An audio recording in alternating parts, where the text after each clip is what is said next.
सुरक्षा बलों को इस तरह की जानकारी मिली थी कि कुछ आतंकवादी जम्मू कश्मीर को फिर से दहलाना चाहते हैं और यही कारण है कि वो कई इलाकों में आईईडी लगा रहे हैं। और इस बात की जानकारी सुरक्षा बलों को लगी, सघन सर्चिंग अभियान चलाया गया। उस अभियान में आईईडी की सूचना मिली, उसे चिन्हित किया गया और चिन्हित करने के बाद उसे डिफ्यूज किया गया। ये देखिए, बाकायदा ऊपर पहाड़ी पर रास्ता जाते हुए दिखाई दे रहा है और इसी रास्ते में जो एक जगह है वहां पर आईईडी लगा हुआ है। और आईईडी की क्षमता कैसी थी आप इस आवाज के जरिए समझ सकते हैं, सुन सकते हैं। ये वो आवाज जो आईईडी की है। सुरक्षा बलों की सतर्कता के चलते इस आईईडी को आप देखिए डिफ्यूज कर दिया गया, नष्ट कर दिया गया। बाकायदा पहले उसे चिन्हित किया गया, उसके आसपास लाल निशान लगाए गए, झंडे लगाए गए। झंडे लगाने के बाद फिर उसे डिफ्यूज किया गया। इस डिफ्यूज करने में किसी तरह का कोई नुकसान नहीं आया। असल में सरहद पार से पाकिस्तान की तरफ से तमाम घुसपैठियों के जरिए जम्मू कश्मीर को फिर से दहलाने की कोशिश की जा रही है, लेकिन आतंकी इसमें सफल नहीं हो पा रहे। हाल के कुछ दिनों में कई सारे इलाकों से आईईडी बरामद किए गए हैं, उनको डिफ्यूज़ किया गया है। लगातार इस तरह के संकेत दिखाई दे रहे हैं।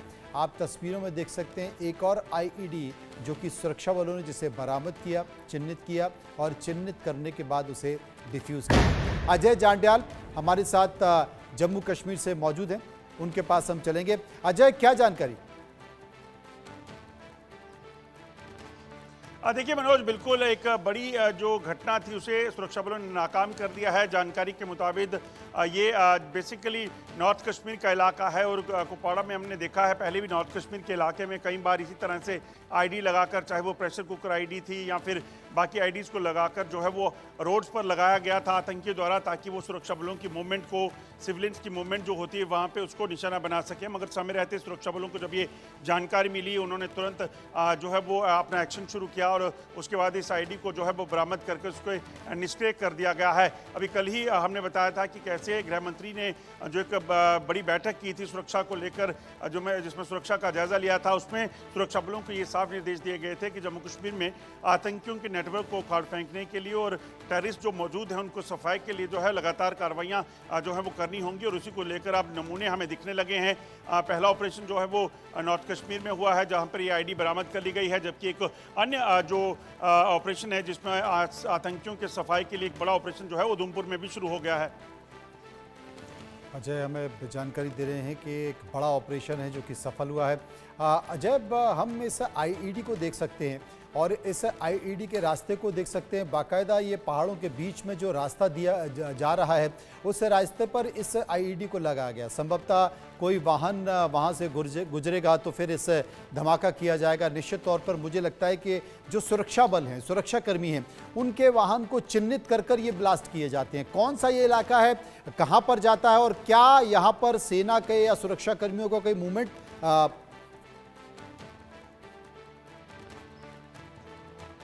देखिए मनोज, बिल्कुल जम्मू कश्मीर में जो इलाके हैं, खासतौर पे नॉर्थ कश्मीर के इलाके, वहाँ पर जो सुरक्षा बलों के काफिले हैं वो अपनी ड्यूटीज़ के लिए अलग अलग इलाकों में उनकी मूवमेंट होती रहती है। और अगर इस इलाके की बात कर जाए तो ये भी कुपवाड़ा का दूरदराज का इलाका है जहाँ पर इस आईडी के होने की जानकारी मिली थी और यहाँ से सुरक्षा बलों के काफिले जो है वो निकलने थे। मगर क्योंकि एक एसओपी है यहाँ पर कि किसी भी तरह से सुरक्षा बलों ने इस चीज़ को सुनिश्चित करना है, जो भी मुख्य रास्ते हैं किसी भी गांव के या फिर जो डिस्ट्रिक्ट हेडक्वार्टर्स को जोड़ते हैं उनमें सुबह स्पेशली जो है वो रोड ओपनिंग पार्टी जो होती हैं, आरोपी जो हैं वो निकलती हैं। वो उस पूरे रास्ते की जो है वो गहन तलाशी करती हैं, इस चीज़ को सुनिश्चित करती हैं कि किसी तरह का विस्फोटक तो नहीं लगा के रखा गया। इस चीज़ की शंका हमेशा बनी रहती है। तो ये तमाम चैलेंज रहते हैं। तो इसी में आज सुबह जैसे पार्टी निकली उन्होंने देखा कि यहाँ पर कुछ संदिग्ध है और जब उसकी जांच की तो उन्हें वो संदिग्ध विस्फोटक देखा, जिसके बाद उसे बरामद करके उसे निष्क्रिय कर दिया गया है।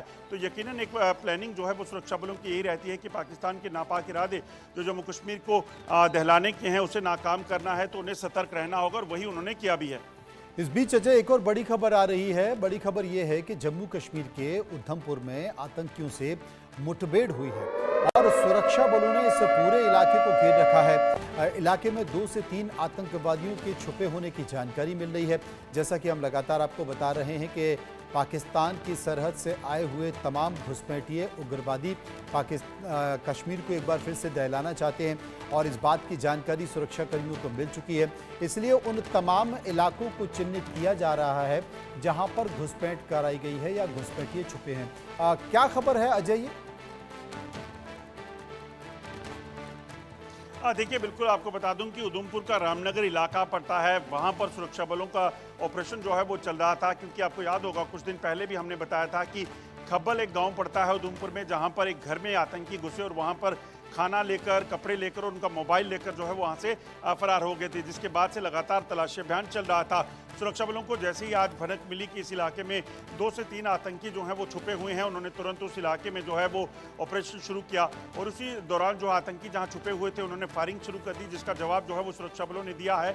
और अभी जो ताज़ा जानकारी है कि भारी गोलाबारी जो है आतंकियों और सुरक्षा बलों के बीच इस वक्त चल रही है और उधमपुर का ये रामनगर का जो इलाका है दूर दराज का, वहाँ पर इन तमाम आतंकियों को मार गिराया जा सके, इस चीज़ को सुनिश्चित करने के लिए सुरक्षा बलों ने एक बड़ा ऑपरेशन जो है इस वक्त शुरू किया है। अजय, लगातार इस तरह की जानकारी मिल रही है। हाल के कुछ दिनों में जो सर्चिंग ऑपरेशन चल रहा है, सघन चेकिंग अभियान चल रहा है, उसमें आईडी लगातार मिल रहे हैं। आतंकवादी की घुसपैठ की जानकारी मिल रही है, आतंकवादियों के छुपे होने की जानकारी मिल रही है। क्या ये घुसपैठ बढ़ गई है? इसके पीछे का कारण क्या है? देखिए मनोज, दरअसल हुआ क्या था कि चुनावों के वक्त जो है पाकिस्तान की एक मंशा थी कि जम्मू कश्मीर में किसी भी तरीके से बड़े हमलों को अंजाम दिया जा सके। तो ऐसे में पाकिस्तान ने लगातार वहां से आतंकी घुसपैठ करवाने का सिलसिला जो है वो जारी रखा था। जम्मू कश्मीर में सुरक्षा बलों की तैनाती जो है अंतर्राष्ट्रीय सीमा और लाइन ऑफ कंट्रोल पर है, मगर पिछले कुछ समय में देखा गया है मनोज कि किस तरह से ड्रोन के जरिए हथियारों को यहाँ भेजने का सिलसिला जारी है। तो ऐसे में इस चीज़ की आशंका है कि नेपाल के रास्ते या फिर किसी टनल के रास्ते ये आतंकी जम्मू कश्मीर में घुसपैठ करते हैं और उसके बाद जंगलों में पहुंच जाते हैं और अपने ओवरग्राउंड वर्कर का जो नेटवर्क है उनकी सहायता से हथियार जो है वो हासिल करते हैं। इसी नेटवर्क को उखाड़ फेंकने के लिए पिछले कुछ समय में लगातार कार्रवाइयां हुई, कई ऐसे ही ओवरग्राउंड वर्कर्स को पकड़ा गया है, मगर जो जम्मू कश्मीर में दाखिल हो चुके आतंकी हैं उनको मार गिराने के लिए कवायद जो है इस वक्त लगातार चल रही है। अभी अगर आप बात करें तो लगभग 60 से 70 आतंकी जो है वो जम्मू कश्मीर में सक्रिय बताए जा रहे हैं, जिनमें ज़्यादातर आतंकी जो है वो पाकिस्तान से आए हुए फॉरेन टेररिस्ट हैं। यानी कि ये जम्मू कश्मीर में लगातार आप देखें तो जो सुरक्षा बलों के काम हुए और लगातार सरकार के जो काम हुए उसके बाद लोकल टेररिस्ट जो हैं वो नहीं पाकिस्तान को मिल रहे हैं। ऐसे में सरहद पार से पाकिस्तान आतंकियों को यहाँ घुसपैठ करवा रहा है। तो ऐसे में लगातार सर्च ऑपरेशन लगातार चल रहे हैं, चाहे वो कठुआ का इलाका है, उधमपुर का इलाका है, रियासी का इलाका है। जिन इलाकों में जानकारी मिलती है कि वहाँ आतंकी हो सकते हैं उन इलाकों में एक बड़ा सघन तलाशी अभियान जो है वो चल रहा है और मंशा बड़ी साफ है कि किसी भी तरीके से इन आतंकियों को मार गिराना है। इन आतंकियों की भी अगर बात की जाए तो ये माना जा रहा है कि जैश ए मोहम्मद के आतंकियों का ये ग्रुप है, जिनकी संख्या 2 से 3 हो सकती है। ये उधमपुर के जंगलों में पिछले कुछ दिनों से लगातार एक जगह से दूसरी जगह जो है वो घूम रहे थे और इन्हीं की तलाश के लिए लगातार ऑपरेशन जो है वो चल रहे हैं। दरअसल गांव के भीतर ये आतंकी तब आते हैं जब इनको खाने पीने का कोई सामान चाहिए, वरना ये आतंकी जो हैं तमाम मेडिसिन और तमाम जो नशीली दवाइयां हैं उसके बलबूते जो हैं वो जंगलों में घूमते रहते हैं। इनको ट्रेनिंग खासतौर पर पाकिस्तानी सेना ने दी है जंगल वॉरफेयर की और वहीं पर छुपकर ये घात लगाकर हमला करने का प्रयास करते हैं। मगर जो परसों अमित शाह ने जो मीटिंग ली है जिसमें साफ कहा गया है कि आप किसी भी तरीके से आतंकी जो जम्मू कश्मीर में मौजूद हैं उनका सफाया करना है और इसी के लिए आप देखें तो एक मेजर जो टेरर हंटिंग का सिलसिला है, आतंकियों के खिलाफ बड़ा अभियान है, उसे अब शुरू कर दिया गया है। इंडिया न्यूज़ ने सबसे पहले बताया था कि अमित शाह के दौरे के दौरान, मीटिंग के दौरान जो है वो साफ निर्देश दिए गए कि जम्मू कश्मीर में मौजूद आतंकियों का सफाया और टेरर इकोसिस्टम को उखाड़ फेंकने की